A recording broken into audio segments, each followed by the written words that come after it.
The story begins in 1771 with a public hanging. The crowd treats it like a festival, cheering and calling it Hanging Day. Standing among them is a young girl named Catherine and her paid companion, Nellie. Catherine returns to her dark Gothic mansion called Wuthering Heights. She lives here with her father, Mr. Earnshaw. He teases her, and she gets so upset she starts crying. Mr. Earnshaw tells her no one likes a constantly grumpy person. Then he heads out for the evening to drink and gamble. Late that night, he stumbles back home completely drunk. The next morning, the maids start whispering. He brought someone back with him. Catherine goes looking to find out who it is. Suddenly, a boy hiding under the bed grabs her and pulls her underneath. Downstairs, Mr. Earnshaw explains to the maids how he found this boy being kicked around on the streets and decided to bring him home. Catherine comes running down the stairs, thrilled. The boy cannot speak, so Catherine names him Heathcliff, after her dead brother. Earnshaw tells her he shall be her pet. Nellie watches the two of them play together. She herself is the illegitimate child of a lord. Catherine tries to teach Heathcliff how to read and write, but he struggles and cannot do it. Frustrated, he storms off. Catherine follows him and apologizes. She promises to be more patient, but Heathcliff tells her to go away. Catherine refuses. She tells him she will never leave him no matter what he does. Then Heathcliff reaches out from under the bed and grabs her foot. Catherine takes his hand and holds it tight. From that day on, Catherine only plays with Heathcliff, leaving Nellie behind. One day, the two of them get caught in the rain. Heathcliff says they should head back because her father will be angry if they are late. But Catherine insists the rain will stop soon. She grabs his hand and holds on. Back at the house, Earnshaw is furious. Today is his birthday, and he has been waiting for Catherine. His supper has gone cold. Heathcliff steps in and takes the blame. He tells Earnshaw it was his fault for keeping Catherine out. He sends Catherine out of the room. Then Earnshaw beats him. In the middle of the night, Catherine sneaks into Heathcliff's room. His back is covered in blood. Heathcliff tells her he would take this and more every single day if it meant sparing her. Catherine whispers she is sorry, but Heathcliff tells her never to be sorry for him. For her, he would do it again and again. Catherine lies down right beside him and stays the night. Years pass. Catherine tells him they have new neighbors. A wealthy textile merchant named Edgar Linton. She says she supposes he shall fall in love with her. She asks Heathcliff what he would do if he were rich. He says he would live in a big house and have a wife. He admits he finds the landlord's daughter, Rose, quite attractive. Catherine scoffs and calls Rose the plainest girl she has ever laid eyes on. Catherine goes home and waits for Edgar to invite her over. But an entire week passes with no invitation. She tells Nellie that perhaps she should call on them instead. Nellie reminds her that a lady cannot show up at a house unannounced. Catherine grows tired of waiting. Heathcliff, fed up with her restlessness, sits her on a tree branch and walks off alone. That night, when he returns to his bed, he finds eggs sitting on it. Catherine's doing, of course. The next morning, Catherine is shivering from the cold. They cannot spare the wood. There is no money left. Earnshaw has gambled it all away. Catherine mutters that she supposes she shall have to throw herself at Mr. Linton after all. The moment Heathcliff hears this, he smashes his wooden chair. He tells her not to throw herself at Mr. Linton. The marks from that night's beating are still visible on Heathcliff's back. The two of them have started looking at each other differently. Catherine slaps herself for feeling it. One day, while wandering, Catherine spots Mr. Linton's house. She walks straight up to it. A girl's voice drifts from inside. A girl is reading the story of Romeo and Juliet to Mr. Linton. Catherine climbs the wall to listen. This is Mr. Linton's sister, Isabella. She spots Catherine and starts calling her a ghost. Mr. Linton steps past the wall to look. Meanwhile, Heathcliff gets word that Catherine has sprained her ankle. Linton has taken her in. Heathcliff wants to go bring her back, but Earnshaw stops him. He says this is her chance. He tells Heathcliff that blundering up there would ruin her prospects. A few days later, Catherine returns home. She looks completely different. The maids are stunned when they see her. Catherine goes to Heathcliff and tells him she has been gone for 6 weeks, and he did not even come to greet her. But Heathcliff is angry that she was gone for so long. He tells her to go bother the other servants. He says he is busy and cannot play with her like children anymore. Catherine fires back, asking why she would crave his company after spending weeks with Linton. But the truth is entirely different. That very night, Catherine sneaks out to see Heathcliff again, and right there, she catches 2 servants sharing a private moment. Watching them, Catherine feels a spark of desire. Just then, Heathcliff appears from behind and covers her mouth and eyes. But the 2 of them can still hear the servants. Before anything can happen between them, Catherine jumps up and runs. The next morning, those same thoughts are still running through her mind. When Heathcliff appears in front of her, she gets up and walks away. Catherine begins seeking her own comfort. Heathcliff follows and finds her. He can hear what she is doing. They come face to face. Catherine bolts from him. She tells him this is his doing. She tells him to stop talking, but Heathcliff grabs her fingers, smells them, and says he has her now. He is about to kiss her, but Catherine tells him that if he cares for her, he should put her down. She leaves, but the moment she reaches home, she finds out Mr. Linton is there. He has already seen Earnshaw in his drunken state. Catherine says it is too shaming, but Linton tells her to wait because he has something to say. Catherine tells Nellie that Mr. Linton asked her to marry him, and she accepted. Nellie asks where the obstacle is. Catherine says she is convinced she is wrong. The reason is Heathcliff. She loves him, but she also believes that if she marries Mr. Linton, she can use his wealth to help Heathcliff rise. Nellie comments dryly, "With your husband's money?" Catherine snaps back at her. She says Nellie has never loved anyone, and no one has ever loved her. She tells Nellie she would know nothing about it. Right then, Nellie notices Heathcliff standing near the doorway. She deliberately draws more out of Catherine. Catherine says it would degrade her to marry Heathcliff. But Heathcliff does not stay to hear the rest. He misses the part where Catherine says he shall never know how much she loves him.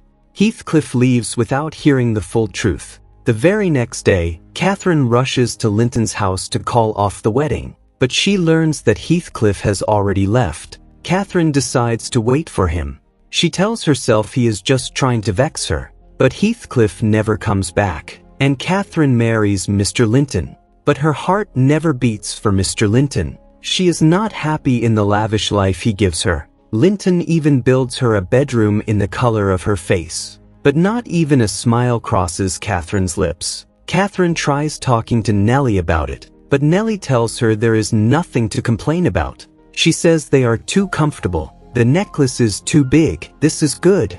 Slowly, Catherine accepts this life, but her heart still craves Heathcliff. She always feels his absence. Catherine visits Wuthering Heights. Earnshaw's condition has worsened. He says he has no money. Catherine tells him Edgar sends money, and she knows he does. Earnshaw asks her for more. Catherine tells him he will only gamble it away. Earnshaw taunts her. He says she has no children and implies that either her husband is incapable or she is. Catherine throws coins on the floor, but Earnshaw tells her that since she tosses her coins on the ground, she will stay and watch him grope for them. Catherine picks the coins up and apologizes. She goes back to Mr. Linton in tears. She tells him there is nothing left for her there. A year later, Catherine is pregnant. Mr. Linton is overjoyed. But that very night, Catherine finds eggs on her bed. She knows exactly who did it. She goes looking for him. The next day, she visits their usual spot. And there, standing before her, is Heathcliff, completely transformed. He is handsome and rich. Catherine throws her arms around him. She is stunned by his transformation. She invites him to dinner. At dinner, she asks him where he has been, but Heathcliff gives no real answer. Isabella is right there, trying to impress him. Catherine tells him she really does not care what he has been doing. She tells him to keep his secrets, but then it comes out that Heathcliff is living at Wuthering Heights. He has bought the place. Isabella is thrilled. They have a neighbor. Isabella starts calling Heathcliff the most handsome man.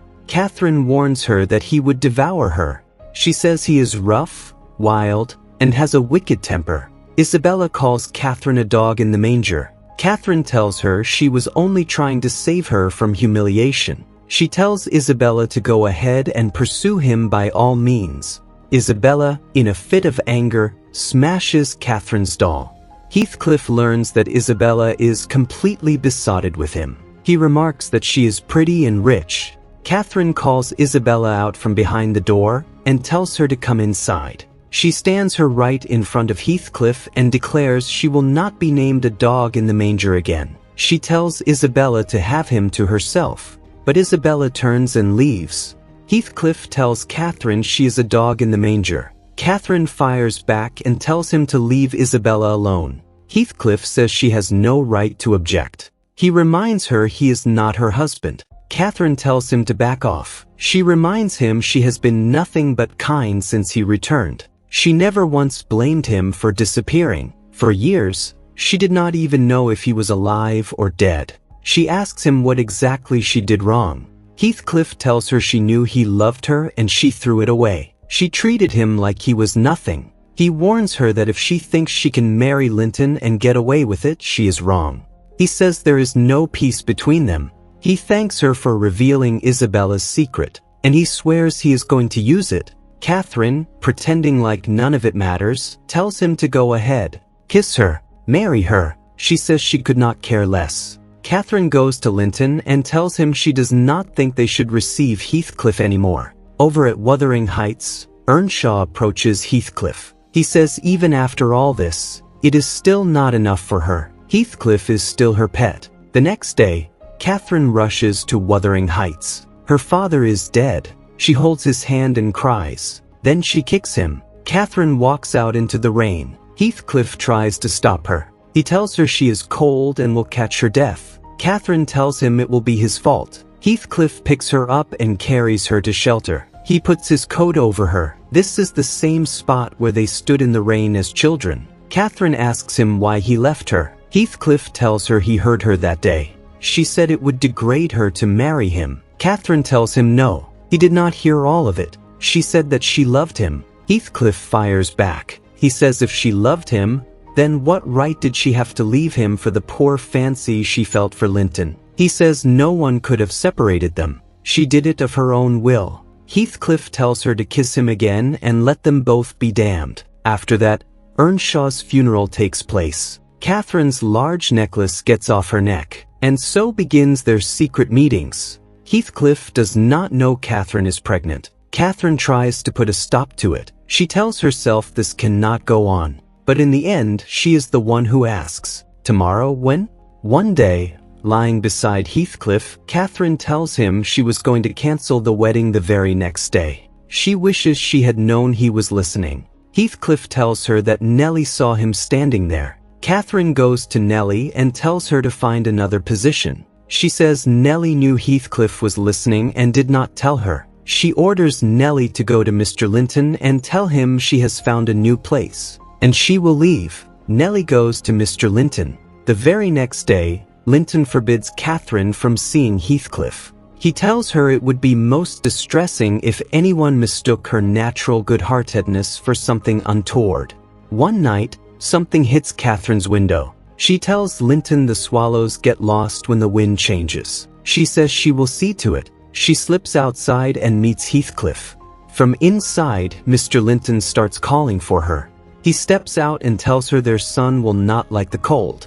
Heathcliff hears this. He storms into Catherine's house and asks her if the child is his. Catherine says no. The baby was conceived before he came back. Heathcliff says he would not have minded. In fact, he would have only enjoyed it more. Right in the middle of that intense moment, Heathcliff says he will kill Linton. Catherine asks him if he would really do it. Heathcliff tells her he will go to him directly and break his neck. Catherine tells him she said he would degrade her. She says she did not know she would degrade herself. Catherine ends it right there. She says it is done. She walks away. Heathcliff goes straight to Isabella's room. He tells her Catherine was right. He is rough and cruel. He does not love her. He will never love her. He says he will marry her with the sole purpose of tormenting Catherine. He will think of Catherine every moment he is with her. He asks if she wants him to stop. Isabella says no. The very next day, the two of them go and get married. Catherine is shattered when she finds out. Linton scolds her. He tells her he will not stand for her weeping over that man in front of him. Isabella writes a letter to Nellie because she knows Linton will not accept it. She writes asking what she has married. She asks if Heathcliff is even a man. If so, is he mad? If not, is he a devil? She calls him monstrous, diabolical, possessed. She begs Nellie for help. But this letter was written at Heathcliff's command. He is frustrated that no one responded to it. He tells Isabella to write another one, this time directly to Catherine. But Nellie burns the letter. She also stops Linton from seeing Catherine. She tells him he cannot relent now. She asks how Catherine will respect him if he bends. Catherine's condition has gotten much worse. She is not eating or drinking. Nellie tells her it is not good for the baby. Catherine says the baby is gone. Nellie asks if she has bled. Catherine says no. Nellie tells her the baby is fine. Catherine has carved Heathcliff's name next to hers on her window. Nellie visits Wuthering Heights. Isabella is chained up like a dog. She is acting like one too. Heathcliff tells Nellie to tell Catherine he has finally found his match in degradation. Nellie refuses. She tells him she will say no such thing. She tells Isabella to come home, but Isabella says she is home. After Nellie leaves, Heathcliff forces Isabella to write more letters. But Nellie will not let any of them reach Catherine. Both Catherine and Heathcliff are burning for each other. Heathcliff lies down under his bed. Catherine feels his hand grabbing her foot. She hears the voice of young Heathcliff. She looks and sees him standing in her garden. Then one day, Nellie storms in and scolds Catherine. She tells her she will not stand for this grotesque performance. She orders her to get out of bed, and that is when it comes to light. Catherine has septicemia. Nellie tells Edgar. He is furious with her for dismissing Catherine's condition as theatrics. Catherine tells Nellie not to go. She says whatever it was, she is sure Nellie did not mean it. Then Catherine whispers something into Nellie's ear. Nellie rides to Heathcliff. Heathcliff races toward Catherine on his horse. Catherine is shivering. A voice tells her she will be well by tomorrow. But it is not Heathcliff. It is Mr. Linton. Heathcliff has not arrived yet, and Catherine is gone. When Heathcliff finally reaches her, Mr. Linton tells him he is sorry. Heathcliff goes to Catherine. For a moment, it feels like she is about to speak. He calls for the doctor, but there is no life left in her. Heathcliff whispers that he cannot live without his life. He cannot live without his soul. He wraps his arms around Catherine and lies down beside her. And with that, this story comes to an end. Let us know in the comments what you thought of this explanation. Do not forget to like the video and subscribe to the channel.